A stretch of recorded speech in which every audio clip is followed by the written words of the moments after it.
I'm Phil Tierney from Chester, Connecticut.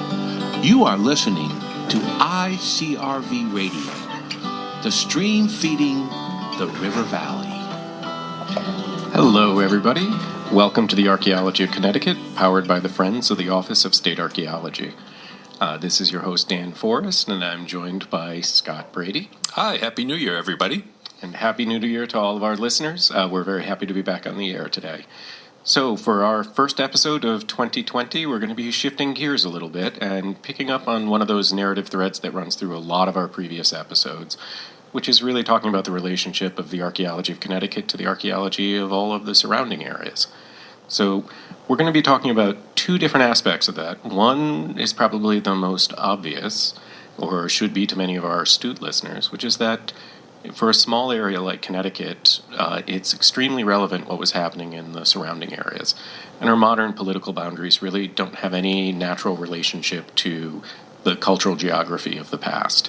So it's really important that we have some understanding of how things look the same or different in Connecticut relative to the areas surrounding us.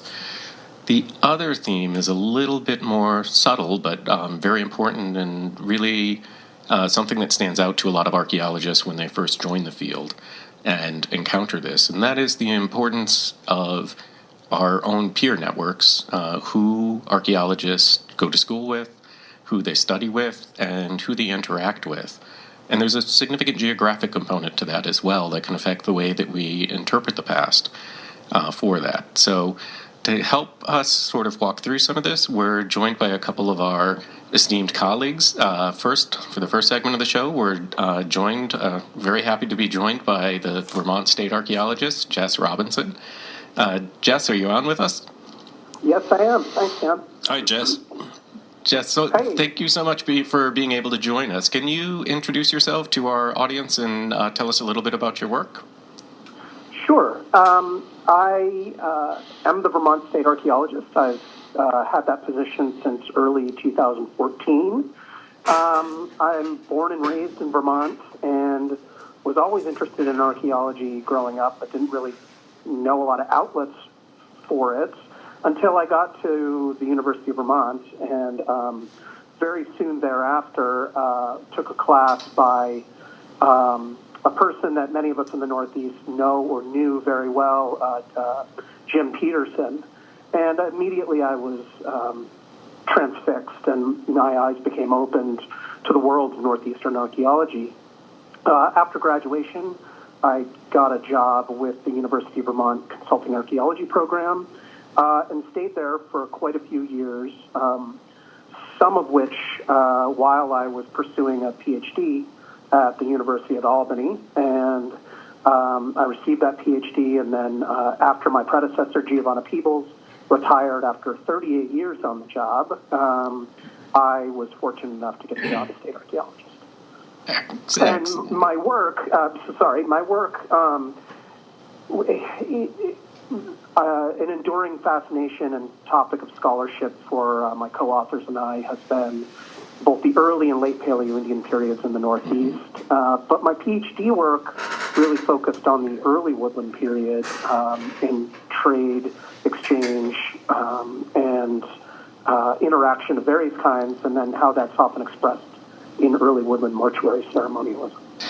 Excellent, Jess. And I think one of the reasons we're so excited to have you for this particular discussion is the sort of breadth of your personal work and a lot of the collaborative work you've done for different time periods, and in particular for a couple of time periods that are very interesting for comparison to what's going on in southern New England and Connecticut specifically.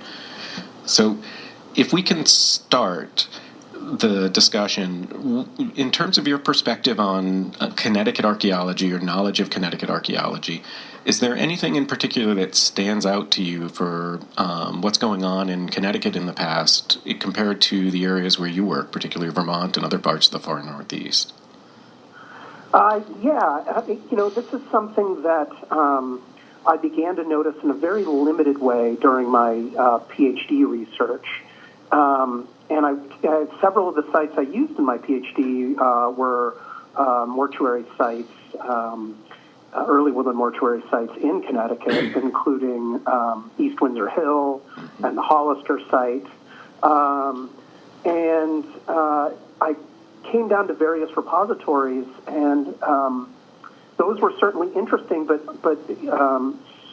with very subtle differences sub-regionally that I won't really get into. What I was also interested in is all the other collections that seem to be quite different from what we had in Vermont and from what I know about New Hampshire and Maine archaeology. In many time periods, quartz was very predominant. There was a very robust steatite industry, for making stone bowls and other implements during specific periods of the pre-contact past. And while some of these differences were sort of masked in the Paleo-Indian and early Archaic periods, they became much more manifest later on in time. And more recently still, I've really been interested in this southern New England, northern New England difference. And I'm beginning to see it everywhere, and I have to keep checking myself that it might just be fantasy. But my most recent hypothesis is it might be that it had something to do with the different forest types, the more mixed conifer-dominated forests versus really the oak-dominant forests in southern New England. And that really manifested in different sorts of lifeways, with the caveat that, the Northeast is quite similar at a macro scale perspective in terms of Native American lifeways. And I think just like one of the things that's always struck me is this kind of crazy contrast that archaeologists sometimes engage with and oftentimes sort of leave unspoken. If we look at the general material culture, the things that we find that people left behind, many of those objects, particularly certain types of objects, we commonly call projectile points, what many people think of as arrowheads, they can look strikingly similar over absolutely enormous geographic areas. So, from northern Great Lakes region up through the sort of maritime provinces and south to Georgia, you can show objects of roughly the same age, and archaeologists from throughout those regions, even without a lot of personal knowledge of the archaeology of other areas, can quickly recognize what they are and give you an approximate age on them and tell you something that's going to ring true about the people who probably use those. But there's a lot of other sort of dimensions to the differences and the contrast that we see over even much finer sort of geographic scales. So for example, in Connecticut, we see some fairly important differences between the areas east and west of the Connecticut River. And when you look at coastal areas versus what we call inland areas, which in the macro geographic scale, all of Connecticut is, you can think of as coastal on the sort of continental scale, but relative to our local geography, the sort of inland, the upland areas, all of those areas people are using differently. And there are subtle patterns that take a while to tease out. When we expand that to the contrast between northern and southern New England, I think we start seeing some of those same patterns that you're indicating. There are some really probably profound differences at different time periods, and it's not consistent. We see, let's say, spans of time where it seems like there's a lot of similarities and there's probably an awful lot of cultural interaction. There's more direct evidence of cultural interaction. The Paleo-Indian, the earliest periods, is one of those. And then into the early Archaic, we see some probable direct connections, and then all of a sudden things seem to break up into this really complex mosaic of people doing different things. Does that sort of jibe with the way you're seeing these pieces come together when you're looking towards southern New England from the Vermont area? Yeah, in fact, the differences, like I said, I have to constantly check myself, but the more nuanced analyses we conduct on, say, projectile points, sort of the primary artifact class that, sort of has instantiated within it a number of attributes that we can assign to particular cultural or, other values. But also pottery and pottery decoration, in looking at those nuanced, subtle differences, even in periods where there wasn't a lot of direct exchange or interaction beyond probably communication networks, you can begin to see a lot of differences. And a lot of this, for, frankly, as boring as I think some of the papers are that look at microstylistics of, say, projectile points, you can, if the analyses aren't so overwhelmed by their own methodologies, and actually try to reflect back on the natives and the cultures that they're meant to, you can begin to see some really interesting patterns that really weren't evident before the dawn of, sort of computer analyses and microstylistics and all of these things that are made much more accessible with modern computing and analytical and 3D scanning powers than they were when, say, Bill Ritchie was, making his typologies. And I think that's real. And I think not only is there interesting connections and disjunctures between northern and southern New England and eastern New York and northern New England, but also, we're getting a lot more insight into the connections north into Quebec along the Richelieu and then up into the St. Lawrence. And that is really because our Canadian colleagues, our Quebec colleagues in particular, have been so magnanimous in sharing research and inviting us north in the past decade or so. And, it's really opened our eyes. And I have to say, one of the striking things, and this is certainly true for my own experience in grad school and really starting to engage in the community of archaeology, there are a variety of reasons why my attention was drawn north, but a huge aspect of that was the energy and, to a certain level, the sort of camaraderie of a lot of the archaeologists working there and the really free exchange and the excitement, some of it driven by discoveries that were extremely important to helping us understand some of the sort of basic building blocks or something brand new about an entire time period. And here I'm particularly thinking about the early and middle Archaic or the late Paleo-Indian periods. That was relevant for my own work and was inspirational to a huge degree. And it really opened my eyes to not so much the contrast originally, but the more direct sort of technological comparisons that we might be able to make from some of the southern New England sites to northern New England, and really shifted my perspective on where, how far across the landscape we should be looking for information that's relevant, and really across what swaths of the landscape that people in the ancient past might have covered themselves, either directly or their social networks, their sort of cultural expressions might be expressed in a much larger area than I had been thinking about. Jim Peterson, you mentioned, was an absolutely stunning and amazing individual, inspirational in a lot of ways.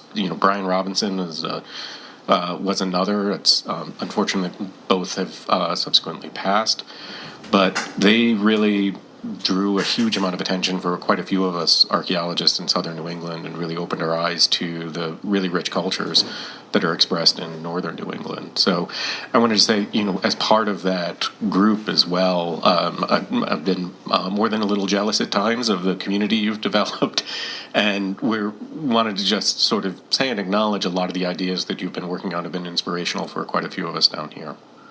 Well, thank you very much, Dan. And it's certainly, in as much as I've published and put things out there, I, like you mentioned, have really taken my cues from Jim, and he, my friend and colleague John Kroc said at his memorial service that in addition to all the other accolades, he should have a copy machine named after him, because you could always count on Jim to get in the mail before PDFs were widely available, articles of interest, and, he would constantly be sending that, not to just his PhD level colleagues, but undergrads, graduate students, interested avocationals. I mean, it was an astounding level of generosity, and I've tried to carry that on in every way I can. And the Northeast, for those of your listeners and might not be aware, has gone through some ebbs and some flows of interest. And we're currently in kind of an ebb. There are graduate programs that used to specialize in Northeast archaeology that are closing down or have closed. People are gravitating largely because of sort of the academic weight of things like social complexity and political complexity are gravitating to sort of these, quote unquote complex centers like Mesoamerica and South America, the Andes, the American bottom and Southwest. And so if we stay in our little silos, we're really not doing ourselves any favors. We need to extend the hand to undergraduates, graduates, our fellow colleagues, and, do everything we can to make our research, to make our conferences, to make everything available to as many people as we can. And I believe that very strongly. And I think it is a testament to the impact individuals can have in this field. So I think, there's a tendency for a lot of us to think of archaeology as, a scientific endeavor and think that it's driven by discoveries and analyses and reporting. And there's a lot of validity to much of that. But what really drives this field is the excitement, the ability to inspire people's imaginations and curiosity about the past. And so much of that comes down to the leaders within our community. So huge respect to you and to all the other state archaeologists and the people that are out publicly promoting the value of archaeology, how critically important these resources are, and in many cases how threatened they are. So it's not just about understanding the past, but it's also valuing those things we don't fully understand yet before they disappear or they go away. So it's a huge contribution to the sort of broader region that you and your colleagues are making. Well, thanks. And I think archaeology itself has a part to play, not only in, addressing the past of people, in terms of Native American archaeology, and certainly that's not my only remit as state archaeologist, but, relative to the conversation here, it's one of the only means by which we can understand the past that was not written down of the peoples that were, summarily expelled, terminated, died of disease, all of these other things. But it also has a part to play, as we can see now, in understanding broad-scale phenomena like adaptations to climate change, human, floral faunal relationships, landscape manipulation. And so it is relevant. It's not just it is a scholarly pursuit, but it has relevance to day-to-day people. If we utilize these data and make them accessible to things like environmental scientists, biologists, and, that's certainly also something that I try to do. And I should say, just as a lead-in to Dan, your next guest, the vast majority of archaeology in Vermont that's done, almost the entirety, is done under regulatory contexts. And so we are very biased to the Champlain Basin, where most of the development occurs, and we know very little about the eastern part of Vermont, including the Connecticut, the areas adjacent to the Connecticut River. And Dan really published what is still, unfortunately not for Dan, but for the archaeological research, one of the best sort of summary of archaeology on the Vermont side of the Connecticut River, early back in the 90s. So kudos to him. And Jess, you're touching on a beautiful lead to one of the other issues I just wanted to touch on briefly, which is the really important contrast in geography and topography that we have between northern and southern New England.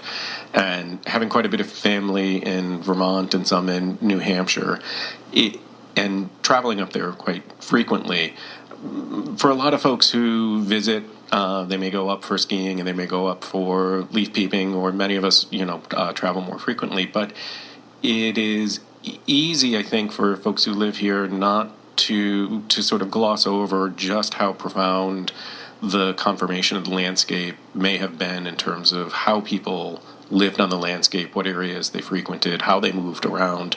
The Green Mountains are not quite like, or fundamentally different than the topography we have here in the flatlands down in the south. And so they are, significant impediments to easy movement east-west.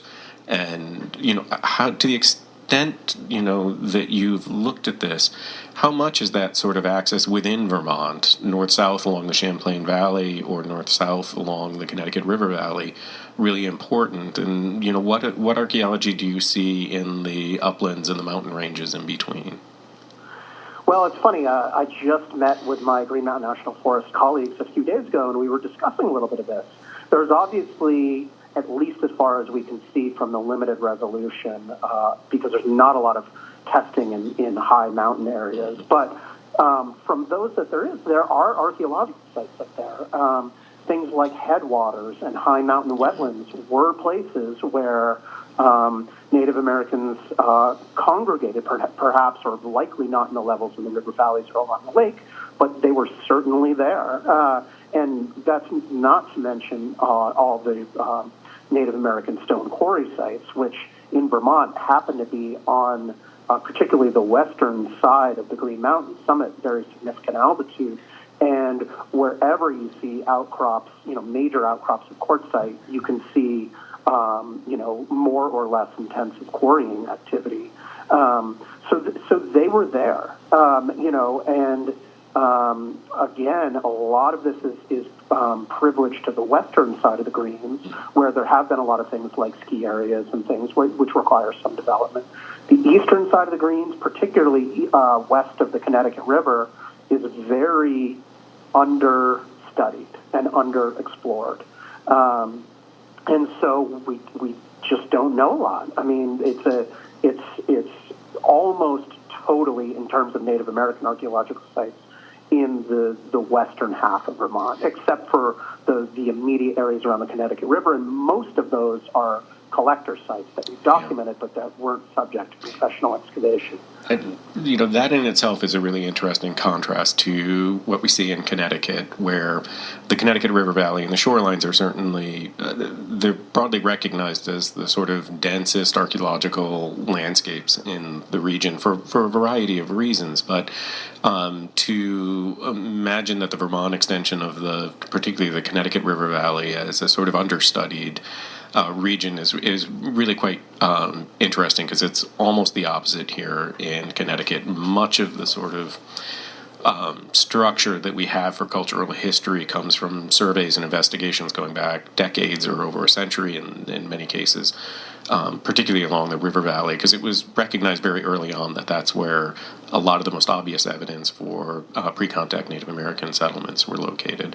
So there are a lot of different aspects to this, and the last thing I'm going to ask you, Jess, as we kind of segue into the discussion with Dan Cassidy is, Connecticut, living in Connecticut in contemporary times, it's very common to you can tell a lot about our history and resonate with a lot of our local residents by kind of making a comparison to the sort of Yankees, Red Sox sort of division that we argue about incessantly in this state, but at a broader region about those sort of two pinnacles, New York and Boston, and the sort of shadow sometimes that Connecticut, I think, feels it lands within as the sort of crossroads between these two centers. And for archaeology, there's a really interesting analog with Bill Ritchie, a very prominent archaeology, particularly for writing what we call culture history, the sort of basic descriptions of a lot of the time periods and the associated cultures in New York, and extending his sort of interpretations across much of New England. And then in Boston area, Dina Dinkhaus, a contemporary, a little bit younger, but the sort of conflict the two of them had over who should be interpreting this and what was going on in New England, and Connecticut was smack dab in the middle of it and was often pulled between these two poles. Is that sort of east-west axis, besides what we talked about with the sampling bias that you have, in terms of your when you were in school thinking about and learning about the archaeology, was that sort of east-west axis tension as apparent in Vermont as it certainly is down here in Connecticut? Yes and no. I will say that in school, particularly undergrad, and when I was really getting into archaeology, Ritchie was much more referenced than Dr. Dinkhaus. I think because the Champlain Valley is indirectly connected to the Hudson, and so a lot of the Ritchie and then Ritchie and Funk reports seemed to have a lot of analogs with what was going on in the Champlain Basin. Also, one of the things that I won't get into in detail, but one of the most mysterious things about Vermont is, unlike Dina's work at the Neville site with, in other places, looking at the Middle Archaic, the Middle Archaic is virtually non-existent in Vermont. We have almost no Middle Archaic sites. I mean, I can count on one hand. It just seems to be this lost period. And we think sites exist, but we're just not seeing them for some reason. And that is so different than southern New England, where there seems to be this fluorescence during the Middle Archaic period. Now, subsequently, as I've got into grad school, I see a lot more differences depending upon the time period. The Susquehanna period is completely different from, let's say, the Middle Archaic period. And then once you get into the woodland, there's a whole different set of dynamics that seems to be taking place. Again, more subtle but interesting.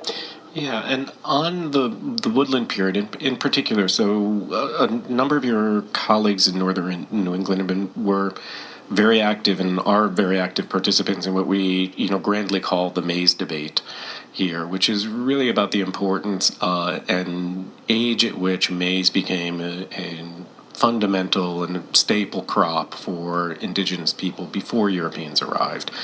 And it's particularly interesting to me to see that debate unfold in Maine and in Vermont, where the climate is not as amenable as it is even down here to maize cultivation. And I think it's interesting to see the way the debate unfolds there, because it strikes me as it is in northern New England, it is less tied to this concept of a sort of nucleated village, more like what we have perhaps inappropriately taken from Iroquois and imagine might have been here in New England. But even here, where we see larger, longer-term settlements in the late woodland, many of which were potentially supported directly by maize, that doesn't seem to be the pattern in Vermont. Is that accurate? It is and it isn't. I mean, the maize debate is certainly something that I engage in different ways. One of the things, and I don't agree with all of her interpretations, but one of the things I take away very distinctly from Liz Chilton's work is that maize remains in archaeological sites are basically only there because of a mistake. Because if finding kernels or the gloom or the cupule, those were all either thrown away or processed into things like flour. And so if you find them, something happened. And so I've always taken that to be, just because there's a minimal amount of maize recovered at any given archaeological site isn't necessarily an indicator of how predominant it was in that particular diet. And likewise, in recent years, a lot from dam relicensing work, we've had a boon in the number of sites that have recovered maize. But again, really tight from about 1000 AD onward. Pre-1000 AD, there doesn't seem to be any maize in Vermont, at least intensively. And I take to heart John Hart's work on residues that seem to show maize, phytoliths, and other things going back far into the past. And so they might have been used as sort of a ceremonial crop or something that was, grown at low levels. But intensive maize agriculture doesn't appear to be at 1000 AD, until about 1000 AD, but it seems to have been quite prevalent, at least in the Champlain Basin, which, Vermonters call it the banana belt, because actually it's got the climate similar to around central Massachusetts in terms of number of grow days. Now, in terms of nucleated village, that evidence is not existing, at least until the very, very late woodland period, 1500 or so. There's sparse evidence of it.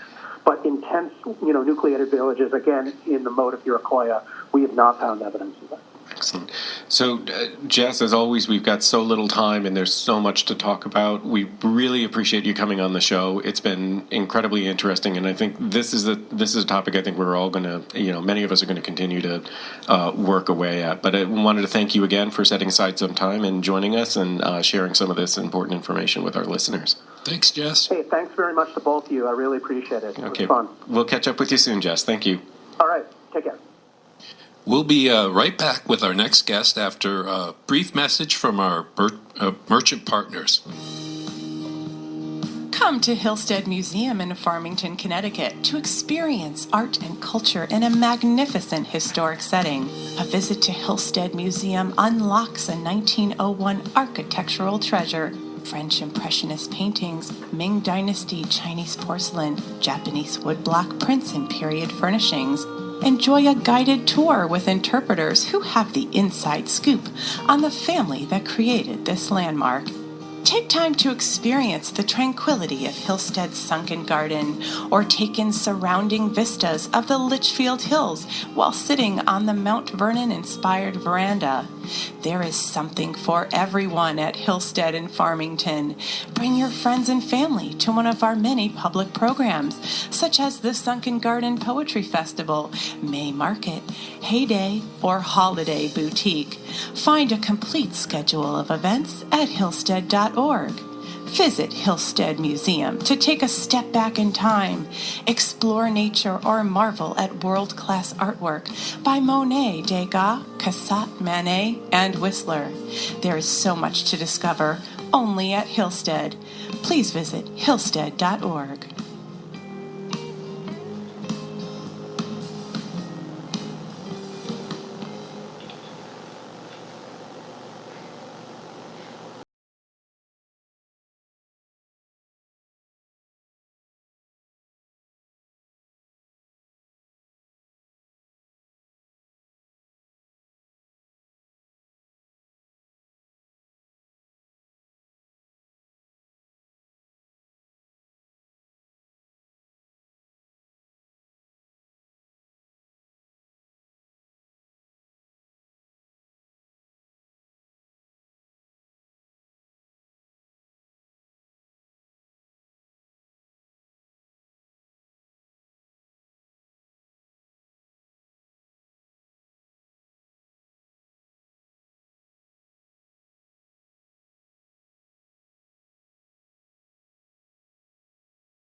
What is the Friends of the Office of State Archaeology here in Connecticut? It's a nonprofit organization that was founded to support the work of Connecticut's state archaeologist. And how do we do that?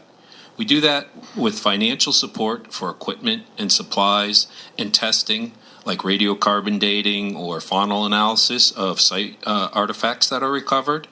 We also do that predominantly by providing volunteer support. So our members, our dedicated volunteers, are out in the field helping with GPR surveys, helping excavate, helping out with outreach opportunities. If this is something you'd be interested in, you can check our website at fosa-ct.org or at Friends of the Office of State Archaeology on Facebook. We hope to see you soon. Hello, everybody. Welcome back. This is Dan Forrest, and welcome to the second half of the show. So we're going to pick up our discussion about perspectives on Connecticut archaeology from our neighbors and how the archaeology in the state compares to some of the surrounding regions with another one of our respected colleagues, Dr. Daniel Cassidy from AECOM. Dan, hopefully we've got you connected. Can you introduce yourself? Yeah, I'm here. Hi, Dan. Can you hear me, Dan? Yes, absolutely. Great. So Dan, can you introduce yourself briefly and tell us a little bit about your work? Sure, be glad to. First of all, I should start off by jumping to the point and saying that there's no issue in New Hampshire with the Yankees versus Red Sox continuum. It's firmly in the Red Sox end of the continuum. The Yankees don't exist in any way, shape, or form. So just want to get that out ahead of things. So, I grew up in northern New Hampshire, in the Connecticut River Valley, and up in the Dartmouth College area, excuse me, and went off to UNH, did my undergraduate studies there, and started, so I have a little more gray hair than Jess did. I started college the year that the Neville Site Report came out, 1976, and so that was all kind of new, exciting data as an undergraduate studying archaeology in New Hampshire. And started doing field work with Charles Bolian was running the archaeology program at UNH at the time. and we worked in the Seacoast and the Merrimack Valley and the Lakes region of New Hampshire there. And then I figured out that, now that I had a bachelor's degree in anthropology, I needed a graduate degree to survive. So I headed west to SUNY Binghamton in upstate New York for grad school and started working out there. Still interested in New England archaeology, but ended up getting a lot of experience doing archaeology in upstate New York, particularly in the Susquehanna drainage, but in some other parts of New York as well. After I got a master's degree, I headed up to Vermont and actually worked in the Vermont SHPO's office for 3 years in the late 80s, where I did all the environmental review archaeology work up there for Giovanna Peebles. And so that was a great few years where I got to basically see everything going on all around the state, both east and west. And at that point, I had the idea that I was going to do a dissertation on the upper Connecticut River drainage, basically in Vermont, New Hampshire. But best laid plans, etc. I couldn't get the data I needed and the time I needed, but I went off, ended up moving down to North Carolina, where I've been actually living here for 30 years, but still doing projects in the Northeast. And in particular, what I came across is I got to be involved in the Iroquois Pipeline Project, which was a massive project in the early 90s that crossed upstate New York, including the Hudson Valley, and then came down through the southwestern Connecticut, down through the lower Housatonic Valley. And that had a great data set there. And then since then, I've worked on other projects, including in the upper Hudson above Albany and also in the upper Housatonic River drainage in western Massachusetts. So I've kind of fully circled Connecticut and dabbled into little pieces of it. And what I ended up doing was using that Iroquois pipeline data set to do a dissertation looking at the movements of both Hudson Valley cherts into southern New England and ceramic styles, and where those move back and forth between the Hudson Valley and southwestern Connecticut. So that's kind of my link to Connecticut. I also have to say that the year I started grad school was also the year Dean Snow published his Archaeology in New England, and that was really a seminal work for me, including his explicit use of river drainages as analytical units instead of state geographic frameworks, and then also his attempt to come up with some cross-regional names for cultural history units that span regions. Like, he came up with concepts like the Lake Forrest Archaic for Ritchie's Laurentian, Bruich, and Vosburg stuff, and the Mass Forest Archaic for all the small Thames Point traditions and things like that. So that was really a seminal work for me. And I have to say, in terms of networking, some of you were talking about with Jeff, what was really important back then was there was two connections. There was the SUNY Binghamton had a strong connection with UMass Amherst back in the 80s, and there was a lot of cross-fertilization and back and forth, both theoretically and methodologically. So a lot of working with people like Ken Sassman, Mike Nassani, John Cross, John Lacey in the Green Mountains, Vermont National Forest archaeologist. So that was really seminal, and also obviously connecting with Dina Dinkaz there at the same time. And then you spoke about Jim Peterson and his influence, and he was absolutely a critical figure in northern New England archaeology that I got to interact with a lot when I was working in Vermont, and he really did an amazing amounts of research for an amazing number of people. So you cannot overstate the importance of Jim Peterson in the New England archaeology. Absolutely. So, Dan, hopefully you heard the specific shout out Jess gave to your work in the upper Connecticut Valley. And I want to say, even just your quick summary of what has been a really remarkable career and huge contributions to the community, I have a very strong association for your work with these major river valleys. And again, thinking about these as sort of broader building blocks at that sort of more broader regional synthetic level, but with a lot of really important focus on the local context. So you mentioned the IGTS work along the Housatonic Valley.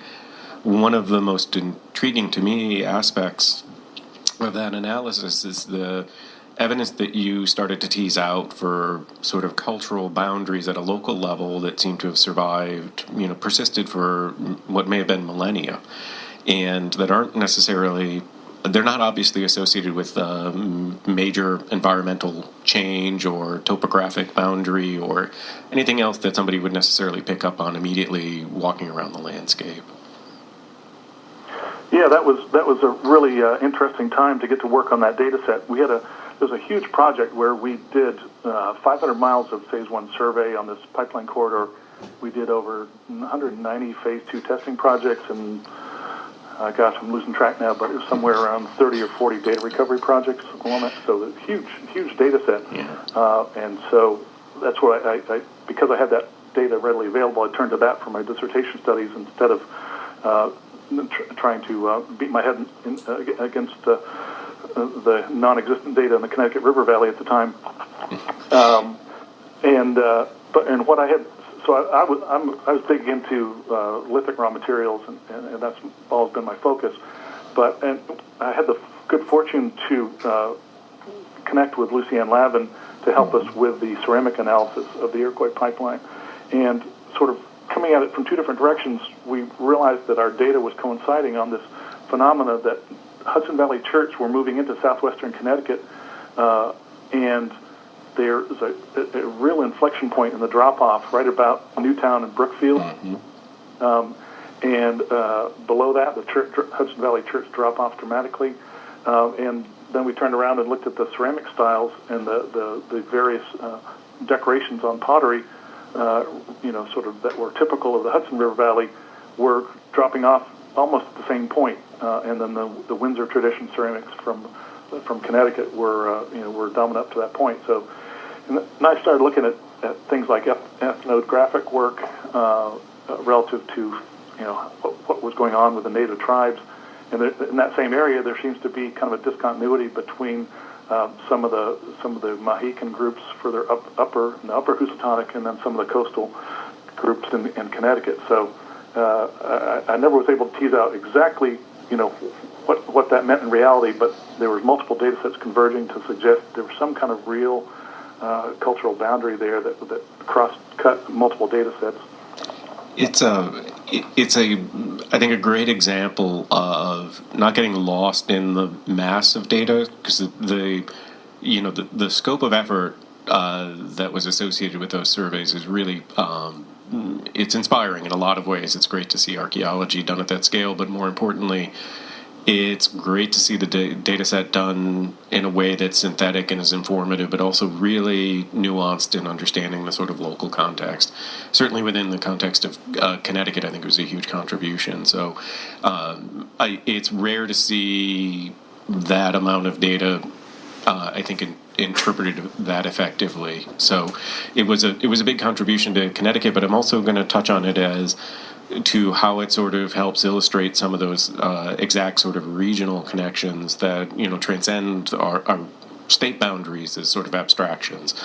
But in particular, looking at that and sort of transposing it even a little bit further south, now that you're in North Carolina, and I know you've done more work in the Mid-Atlantic regions, do you feel that archaeologists in New England are as sensitive to the cultural connections towards the West and the South as we have been towards the North?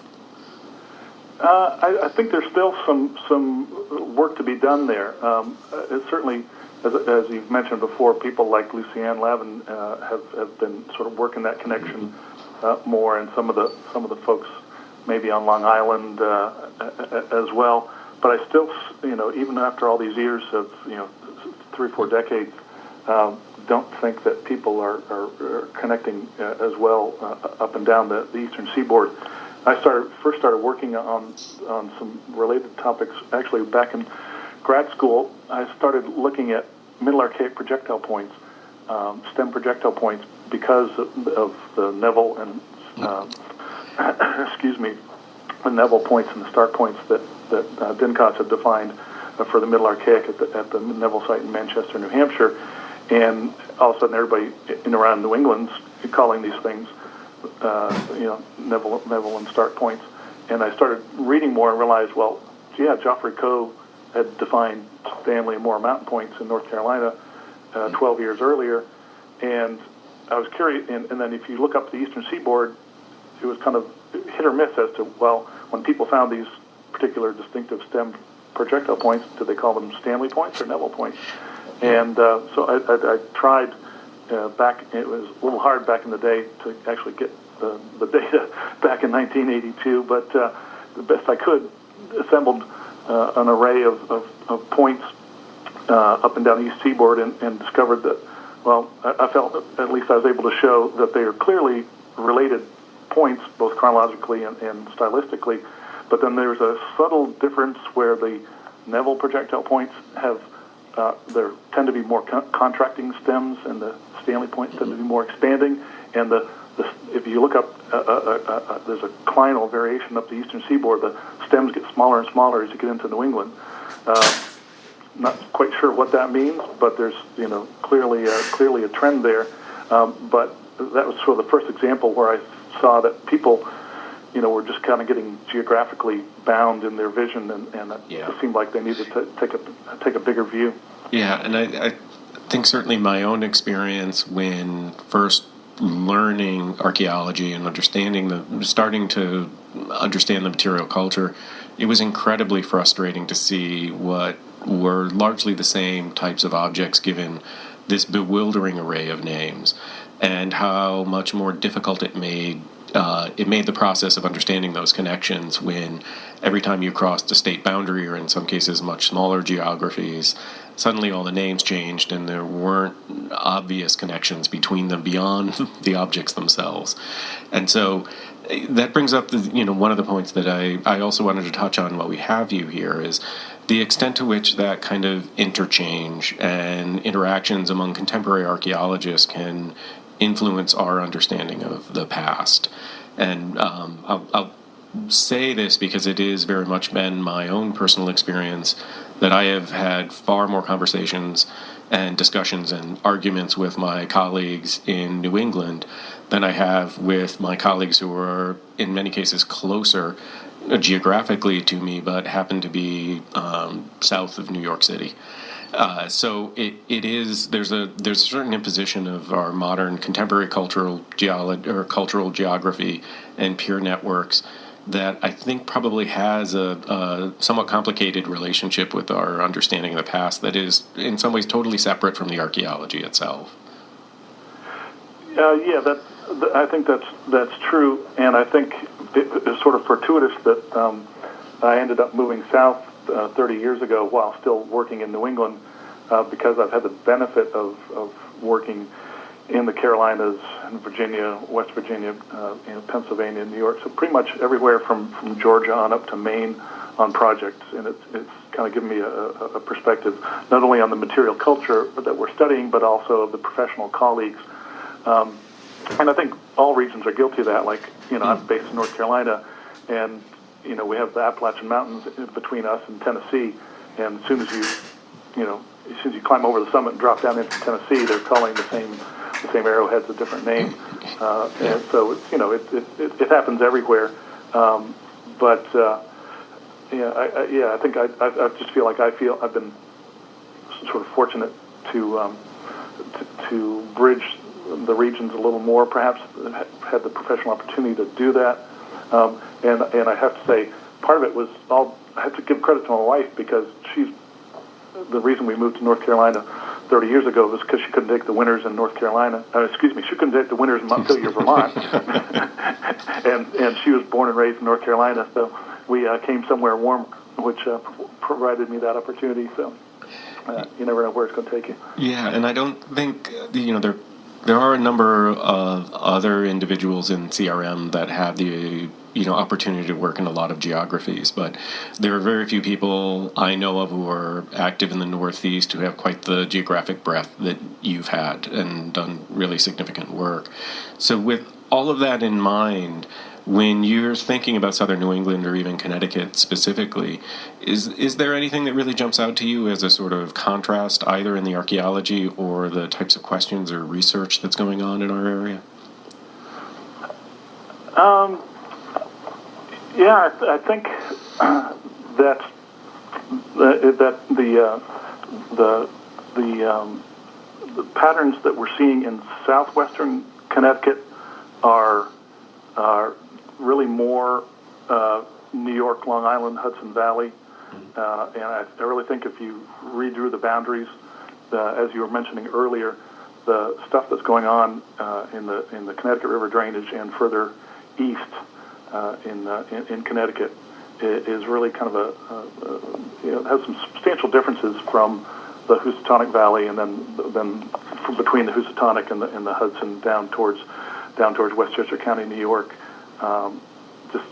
From what I've seen, just feels like a different cultural landscape there. Yeah. Is it your sense, like, we talked about these sort of millennial-long sort of boundaries, not fixed in space the way we think this isn't a wall or a fence, but in terms of general sort of associations, is it your sense that is a really sort of very long-lasting sort of cultural geography that influenced people for thousands of years? I think so. At least from the prism of the data sets that I studied, it started at least in the let's say the early late Archaic, let's say around 6,000 years ago, and continued right on up into the late woodland. I don't have as comprehensive a data set for the early Archaic and the Paleo-Indian in that region, but certainly it's as deep as the late Archaic. I was seeing that trend. I think it started to break down in the late woodland and contact periods for a variety of reasons. For instance, the Hudson Valley Church they just stopped coming into the Housatonic for some reason in the late woodland, whereas actually, and Kevin McBride and other people have shown that they were still moving into the Connecticut River Valley quite frequently, but for some reason they stopped moving it into the Housatonic. So it's a pattern of pretty long time depth, I think. Well, and I'll just make a quick comment, Dan. That discussion sort of confirms what a whole lot of us here in Connecticut have believed, which is that the people east and west of the river have been different people for a very, very long time. So I really appreciate you setting aside some time and sharing some of your experiences and observations, Dan. It's been great to have you on the air, and really always happy to have a chance to touch base with you. You've done so much interesting work, and we're really looking forward to what you're working on next. Great. Thanks so much. I appreciate it. Thanks for joining. Dan, I got a question. So we know now that we have this issue that we don't communicate well with others, play well in this big sandbox. What's the solution to kind of get our northern and southern and central neighbors all on the same page from an archaeological perspective? So, I think there's one organization that is strategically organized to really help us address that, and that's the Eastern States Archaeological Federation. And in my experience, this isn't just true for ESAF. It's certainly true of New Englanders that when meetings are located south of New York, very few of us actually go. And a lot of that's on us. It is a matter of us understanding that those connections can have a really significant impact on our own understanding of the past, those contemporary relationships, those peer networks. There are a couple of really positive things that are happening right now that make me optimistic that those connections are going to become more obvious. After roughly a 40-year hiatus, so Dan Cassidy mentioned the publication of Dean Snow's The Archaeology of New England. That was kind of a touchstone for many of us. But in the 40 years since that was published, there has been precious little synthesis, sort of really broad, ambitious, regional analysis, right? Because anytime you're describing the archaeology for a region where you haven't personally done a lot of work, there's a really good chance you're going to say something that the local archaeologist is going to be like, that's crazy. So it's very difficult to do that as we get more and more particularistic in our research. And finally, the pendulum is swinging, and so there are some really important new syntheses of archaeology that are going on that I think are going to spur interest in those connections. But my real answer is that we need to be a little more social and a little less parochial in New England, and that runs against our grain. But I think it is important for us to do that. So on that note, we want to thank everybody for joining us again for the Archaeology of Connecticut, and we hope you'll come back to listen to us next month.